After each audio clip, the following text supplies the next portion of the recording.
the Baghdad Battery. For centuries, the history of industrial power was written with a firm, immovable line. Chemical electricity belonged strictly to the modern age, born in the late 18th century with men like Alessandro Volta.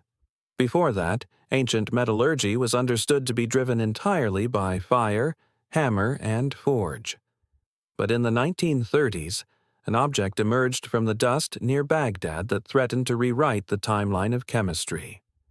It was a small, unassuming clay jar, just 13 centimeters tall, dating back some 2,000 years to the Parthian or Sassanid periods.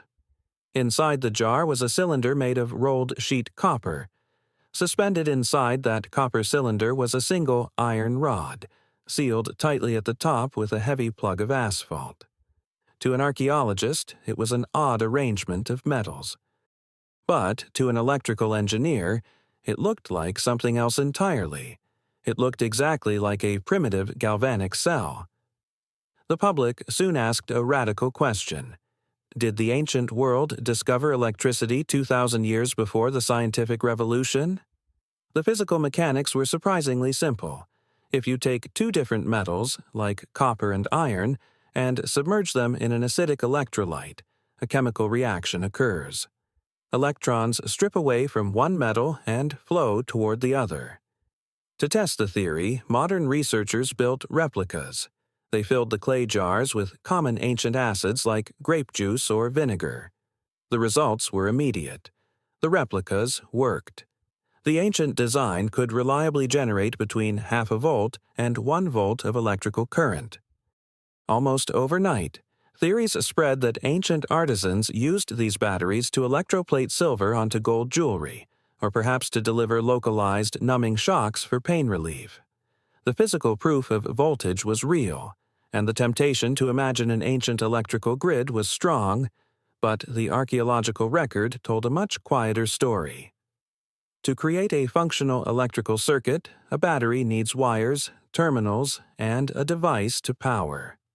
Excavators have never found a single piece of ancient wire or electrically powered equipment anywhere near the site. Furthermore, similar clay vessels from the region were commonly used as weatherproof containers for storing fragile papyrus scrolls. In that context, the metal rods served as a structural core, and the asphalt acted as a hermetic seal against the damp earth. The question is not whether the ancient jar could produce electricity, but whether its creators ever intended it to. The Baghdad Battery survives today as an incredible historical irony, a storage jar perfectly arranged by accident to be a chemical engine, waiting 2,000 years for someone to fill it with acid and measure a voltage that its makers never knew was there. The Sabu Disk. In the year 3100 BC, the first dynasty of Egypt operated strictly within the limits of early metallurgy. Builders and artisans relied on copper chisels, stone hammers, and abrasive sand. But when excavators opened the tomb of Prince Sabu at Saqqara in 1936, they found an object that seemed to belong in a modern factory rather than a royal crypt. Resting in the dust was a perfectly geometric disk, 61 centimeters in diameter, carved from a single, continuous block of metasiltstone, a rock closely related to schist. The shape of the object was baffling. It featured a raised central hub and 3 incredibly thin, flawlessly carved lobes that folded smoothly inward toward the center. To a modern viewer, it does not look like an ancient religious artifact. It looks like a high-speed impeller, an aerodynamic flywheel, or a component for a water pump. The striking, futuristic geometry immediately sparked rumors. Did ancient Egyptian craftsmen possess advanced mechanical lathes? Why spend thousands of hours carving a complex aerodynamic shape thousands of years before the invention of powered machinery? The answer to the mystery does not lie in the shape, but in the material. Metasiltstone is highly brittle, fragile, and notoriously prone to flaking. If this disk were actually used as a mechanical part, the physics would be catastrophic. The moment it was attached to a motor and spun, the centrifugal force would instantly shatter the thin stone lobes into shrapnel. Furthermore, the central tube is completely smooth. There is no locking mechanism, keyway, or threading to secure an axle, proving it was never designed to handle rotational stress. It looks exactly like a piece of industrial machinery, until you realize what it's made of. Rather than an impossible machine part, Egyptologists conclude the disc was a masterpiece of ceremonial carving, likely designed to hold offerings or mimic the folded shape of a lotus leaf. The Sabu Disk stands as a testament to the staggering patience and skill of pre-dynastic stone carvers who could execute complex organic geometry without modern tools. But it also reveals a modern bias. The true mystery is not how an ancient machine ended up in a tomb, but how easily our post-industrial minds project modern engineering onto ancient ceremonial craft. The Abydos Helicopter. When we look at weathered, eroded ancient stones, the human brain instinctively tries to find familiar shapes in the chaos. But what happens when a 3,000-year-old temple wall appears to show us the exact silhouettes of a modern battlefield? High up on a roof support beam inside the Temple of Seti I at Abydos, there's a panel of hieroglyphs that defies traditional history. When tightly cropped photographs of the beam began circulating in the late 20th century, the public was stunned. The stone undeniably seemed to depict a heavy transport helicopter, a futuristic tank, and a submarine, all lined up in a neat row. The image was so crisp and specific that it immediately became the ultimate visual hook for theories of time travel. How did an ancient Egyptian carver capture the exact profiles of 20th century warfare? Were they recording advanced flying machines they had witnessed in the sky? Or was this a deliberate prophecy left for future generations? The answer lay not in looking closer at the machines, but in stepping back to examine the physical mechanics of ancient royal branding. Egyptologists realized the visual anomaly was caused by a process known as a palimpsest, the physical overlapping of two different texts. When Pharaoh Seti I originally constructed the temple, his craftsmen carved his royal titles deeply into the sandstone beam. But when Seti died, his son and successor, Ramesses II, decided to update the temple's branding. Instead of tearing down the heavy roof supports, Ramesses' workers simply filled his father's deep carvings with a durable plaster, smoothing the surface so they could carve his own royal titles directly over the top. For centuries, the illusion held. But over the next 3,000 years, the dry desert climate caused the plaster to shrink, crack, and eventually fall out of the grooves. What remained on the stone was a chaotic intersection of two completely different sentences. The rotor blade and tail of the helicopter, for example, are actually a bow hieroglyph carved by Seti, overlapping with an arm and hand hieroglyph carved by Ramesses. The truth of the Abydos helicopter doesn't require a time machine. It requires a basic understanding of ancient vandalism. When the image is stripped of its linguistic context, the modern brain simply connects the random, eroded lines into the industrial shapes we recognize today. It is a masterpiece of accidental design, proving that sometimes the greatest mysteries are just 3,000-year-old typos. The Dendera Light. Constructing deep underground crypts in the ancient world presented a massive physical constraint: total darkness. Deep beneath the heavy limestone of Egyptian temples, how did artisans carve thousands of intricate hieroglyphs without choking on smoke or covering the walls in thick black soot from burning torches? In the crypts of the Hathor Temple at Dendera, carved late in Egyptian history around 50 BC, three bizarre wall reliefs seem to offer a shocking answer. They depict massive, transparent, eggplant-shaped bulbs. Inside each bulb is a wavy, snake-like filament. The base of the bulb is plugged into a lotus-shaped socket, attached to a long, braided cable, and supported by a heavy, grooved pillar. Did the ancient Egyptians possess large-scale electric lighting? To a modern eye, the carving doesn't look like religious art. It looks exactly like a 19th-century Crookes tube, an early glass vacuum tube used by industrial-era scientists in electrical experiments. The grooved pillar looks precisely like a modern high-voltage insulator. The lack of heavy soot on the crypt ceilings only fueled the rumor. the chambers must have been lit by massive ancient incandescent lamps. The theory was deeply compelling, but it relied on a crucial mistake. Modern viewers were stripping away the two-dimensional artistic conventions of Egyptian mythology and reading the image as a literal, three-dimensional technical drawing. When Egyptologists translated the text surrounding the images, the electrical schematic vanished, replaced by a mythological mechanism. The relief depicts the mythological birth of the god Harsomptis. The bulb is not glass. It is a representation of the womb of the sky goddess, Nut, symbolizing the night. The glowing filament is Harsomptis himself, emerging in the form of a snake. The socket is a lotus flower blooming from the primordial waters, the cable is a stylized boat, and the insulator is a djed pillar, a ubiquitous Egyptian symbol of stability. As for the missing soot, historians suspect ancient carvers simply used smokeless fuels, such as castor oil mixed with salt, or reflected daylight down long corridors using a carefully angled series of polished copper mirrors. The visual similarity to an early vacuum tube is undeniable, but it is entirely coincidental. When we look at the Dendera crypts, we aren't seeing ancient electricity. We are seeing our own industrial obsession reflected in ancient stone. The Saqqara Bird.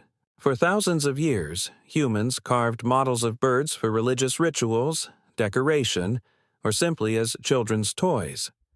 They were stylistic objects, deeply rooted in nature and completely indifferent to the brutal physics of lift, drag, and gravity.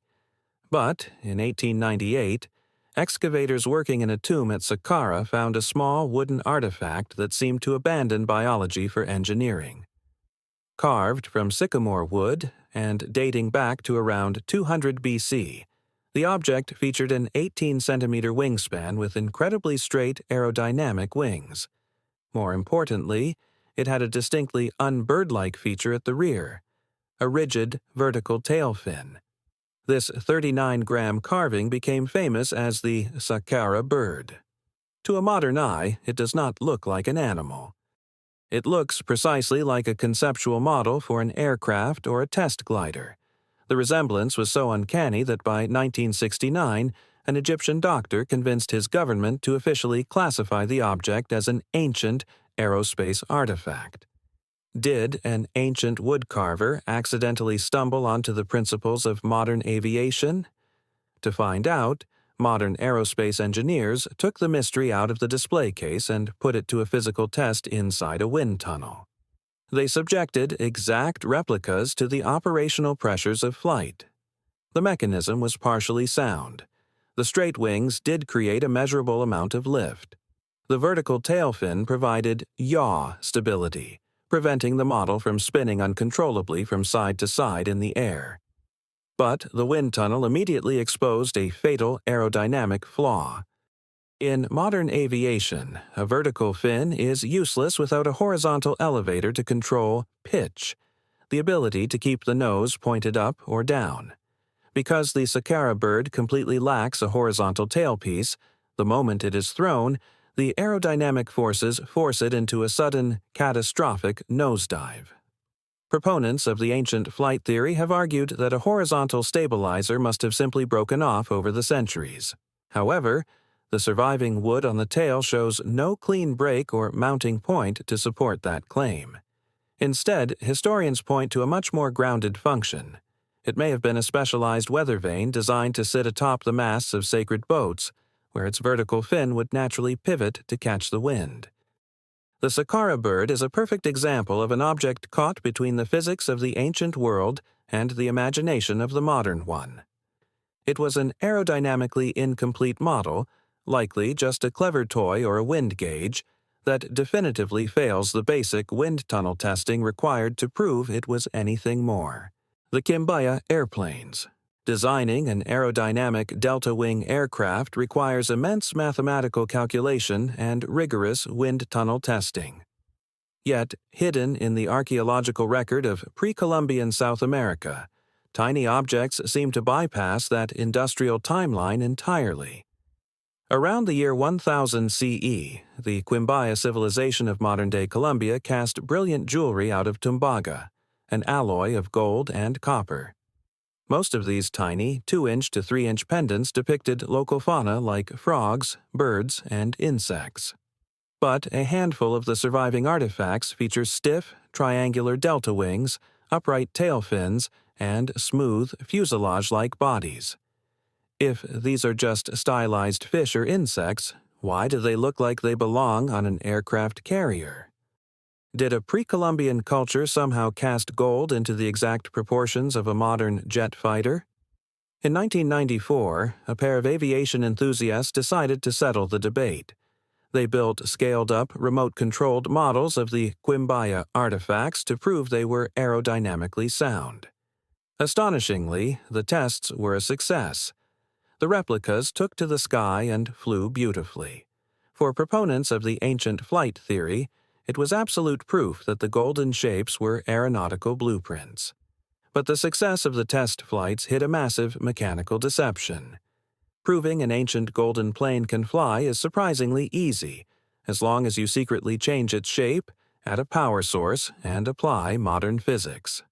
To make the models fly, the modern engineers had to heavily alter the ancient design. They added landing gear. They strapped a modern engine and propeller to the front. Most crucially, they had to remove the heavy, ornate front weight of the original statues to fix the center of gravity, and they artificially flattened the curved wings to generate lift. If an exact weighted scale model of the golden artifact were actually thrown into the air, it would immediately drop like a stone. Anthropologists and biologists identify the original objects not as machines, but as highly stylized biological pendants, likely depicting flying fish with their prominent pectoral fins and upright dorsal fins. The Quimbaya Airplanes are a masterclass in ancient metallurgy, but they only look like advanced technology when we strip away their cultural context, ignore their actual physics, and literally rebuild them to fit our own industrial expectations. The Klerksdorp Spheres. Human manufacturing, at its absolute oldest, stretches back a few million years to roughly chipped stone tools. The concept of industrial machining, cutting precise geometric shapes on a spinning lathe, is barely a few centuries old. So, when miners digging deep in the pyrophyllite deposits near Ottosdal, South Africa, began unearthing small, metallic-looking spheres from the rock, the timeline of earthly technology seemingly collapsed. Ranging from half a centimeter to 10 centimeters across, the Klerksdorp spheres look astonishingly deliberate. Some appear completely round, but the most jarring detail is that several feature 3 perfectly parallel grooves running exactly around their equators. They look precisely like metal parts clamped in a vise and scored with a modern steel cutting tool. But there was a massive chronological problem. The solid host rock they were extracted from is radiometrically dated to approximately 3 billion years old. Are these the oldest manufactured objects on Earth? If no human could have possibly existed, how does nature carve perfect parallel grooves? For decades, the spheres fueled rumors of lost ancient civilizations and unearthly metallurgy. But when geologists analyzed the objects, they found a mechanism driven not by industry, but by deep time. The spheres are not made of mysterious metallic alloys, they are natural concretions, composed primarily of minerals like hematite or wollastonite. The physical process behind their shape is incredibly slow but highly reliable. Over millions of years, minerals dissolved in groundwater begin to precipitate and crystallize around a tiny central nucleus, much like a pearl forming around a grain of sand. Because the crystals grow outward at an equal rate in all directions, they naturally form a solid, dense sphere. The parallel lathe grooves are a direct physical record of the surrounding environment. The ancient host rock was laid down in fine, flat layers of volcanic ash and mud. As the spherical concretion slowly grew outward, it encountered layers of varying densities. It expanded easily through softer sediment but met resistance in harder layers. That varying pressure resulted in parallel bands forming along its equator as it pushed outward through the strata. Furthermore, The myth of their mechanical perfection collapses under strict scrutiny. When measured with modern calipers, the spheres are not perfectly balanced or flawlessly round. They bear the subtle, irregular thumbprints of a natural geological process. Nature has billions of years to perfect its geometry. Occasionally, it accidentally replicates the precision of a machine shop. The Klerksdorp Spheres do not prove the existence of a 3-billion-year-old factory. They simply reveal the slow, blind, and immense shaping power of the Earth itself. The Coso Artifact. Basic geology teaches us that the Earth moves incredibly slowly. We naturally assume that for an object to be entirely encased in solid, hard rock, it must have been trapped there for hundreds of thousands of millions of years. But in 1961, a discovery in California violently disrupted that timeline.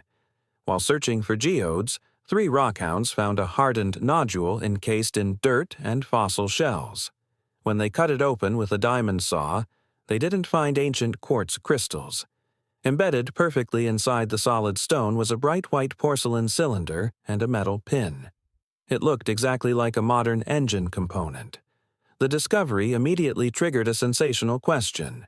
If geology takes millions of years, how did a 1920s engine part end up trapped inside a solid rock? Soon, rumors circulated that the encasing stone was at least 500,000 years old. Speculation exploded. Was this proof of an ancient, highly advanced civilization? Had a time traveler left behind a piece of their vehicle in the prehistoric mud? The truth required seeing through the rock itself. When investigators eventually X-rayed the artifact, the internal silhouette was unmistakable. It wasn't a mysterious ancient drive shaft. It was a 1920s Champion spark plug, a highly common component used to power early 20th century mining equipment. But this identification only highlighted the physical mystery. If the spark plug was manufactured in the 1920s and discovered in 1961, how did it become completely swallowed by solid stone in just 40 years? The answer lies in a chemical process called rapid concretion. When the spark plug was accidentally dropped in the dirt by a miner, its iron casing began to rust in the damp environment. As the iron oxidized, the expanding rust acted like a powerful chemical cement. It aggressively bound together the surrounding sand, clay, and loose pebbles into a tight, dense mass. Over just a few decades, this rapid oxidation created an ironstone concretion, a hard, rock-like shell that amateur collectors easily mistook for an ancient geological formation. The finders had assumed all rock takes millions of years to form, completely unaware that a decaying piece of iron can dramatically accelerate local geology. The Coso Artifact didn't prove that time travel was real. It proved that geology can sometimes move faster than a human lifetime. It was nothing more than a piece of discarded modern industrial debris that accidentally camouflaged itself as deep time. The Ica Stones. The fossil record is absolutely clear. Human civilization and the dinosaurs are separated by roughly 65 million years of geological time. To challenge a timeline that massive, you would need an overwhelming amount of undeniable physical evidence. In the 1960s, a Peruvian physician named Javier Cabrera claimed to have found exactly that. He amassed a staggering collection of carved andesite river rocks, eventually totaling over 15,000 individual pieces, that became famously known as the Ica Stones. The images carved into the rocks were spectacular and impossible. They cleanly depicted ancient humans looking through telescopes, performing open-heart surgeries, and most shockingly, riding on the backs of triceratops and brontosaurs. Did an advanced, lost civilization record a totally different version of history on these stones? Cabrera and his supporters believed the sheer, overwhelming volume of the collection was proof of its authenticity. How could anyone possibly fake 15,000 ancient artifacts? But when archaeologists and geologists finally examined the stones, they didn't look at the incredible pictures. They looked closely at the microscopic mechanics of the cuts. When a genuine ancient stone is carved, centuries of wind, dirt, and water slowly weather the rock. A natural patina builds up, smoothing the sharp edges of the carved grooves so they match the weathered surface of the rest of the stone. The Ica stones had no such ancient wear. Under magnification, the grooves revealed bright microscopic fracturing and sharp edges.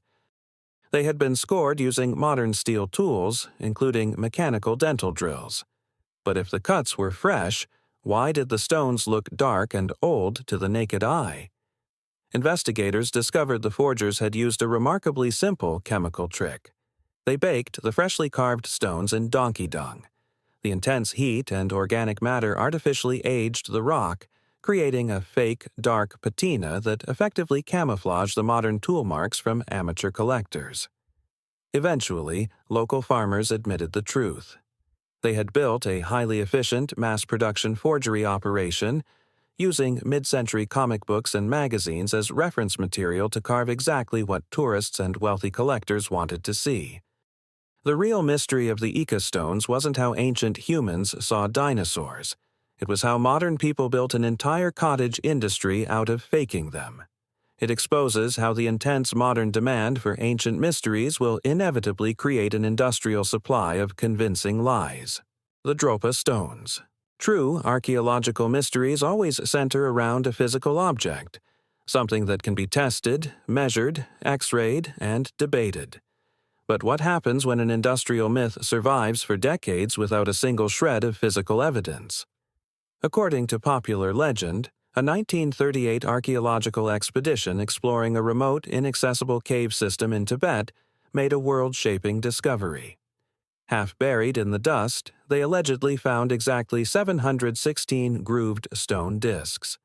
Believed to be 12,000 years old, the objects supposedly looked exactly like modern vinyl records.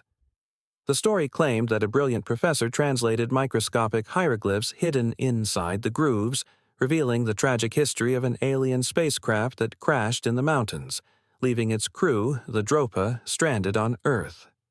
Did an alien craft actually crash in the Himalayas 12,000 years ago? And if 716 of these incredible data disks were recovered, why has no museum in the world ever displayed a single one? For decades, the missing evidence was explained away by conspiracy. Rumors insisted that the stones were confiscated and hidden in secret government vaults. Enthusiasts spent years hunting for lost museum records and trying to track down the professor who decoded them. But when investigators finally traced the story backward, they didn't find an institutional cover-up. They found a masterful piece of information architecture. There were no stones. There was no cave, no 1938 expedition, and no missing professor. The entire narrative was definitively traced back to 1962, when it was first published as a sensational piece of fiction in a niche German magazine. How did a piece of magazine fiction become a globally accepted archaeological myth? The hoax succeeded because it weaponized specificity. By inventing an exact number of artifacts, 716, and placing them in a politically inaccessible region, the story mimicked the tone of a clinical field report. Most crucially, the author leveraged the industrial aesthetics of the 1960s.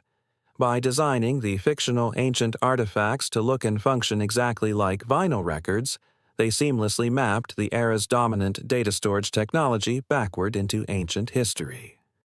The Dropa Stones bypassed the burden of physical proof because they gave the public exactly what it wanted, a reflection of its own modern technology buried in the deep past. Ultimately, the most successful ancient industrial artifact is the one that never existed at all,